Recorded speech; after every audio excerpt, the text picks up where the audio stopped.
What's going on, guys? Darius here, and today I have another Fictional Friends post, and this time I have Double D from Ed, Eddy on Cartoon Network, and I have Donatello from the 2012 version of the Teenage Mutant Ninja Turtles on Nickelodeon.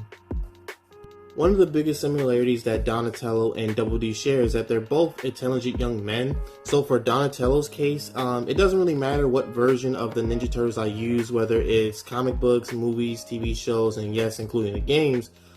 Every version of Donatello has been shown to be very innovative, very creative, and yes, very helpful towards his own brothers, and definitely to the city of New York. The best example I can use for this version of Donatello is when he created Metalhead.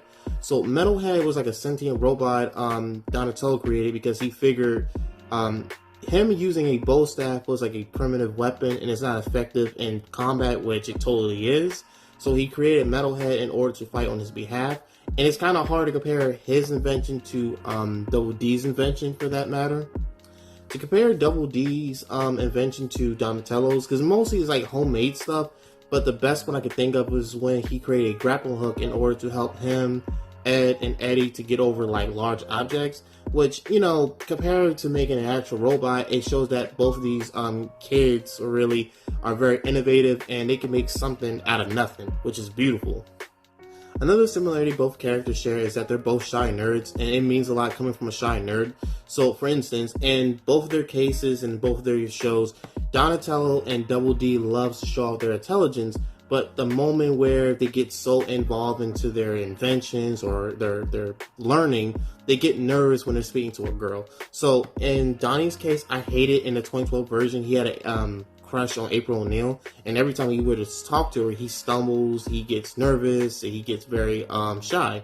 And it's similar to Double D's case, because whenever he's talking to Nas, he also gets shy, and you know, like, he tries to like at least open his mouth and try to like communicate, but just like Donnie's case, he gets nervous, he turns to a statue.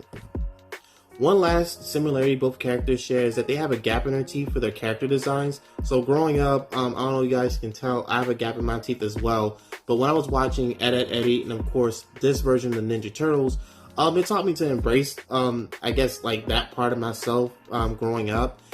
And lastly enough, I think if Double D and Donatello be friends, they'll definitely exchange a lot of ideas and invent stuff with each other. And also, Donatello should definitely teach Double D how to defend himself when it comes to like neighborhood bullies like Kevin in the cul-de-sac. But I want to say thank you guys for supporting Fictional Friends, and I'm going to keep continuing this series as long as you guys keep, you know, liking and sharing my content. So thank you.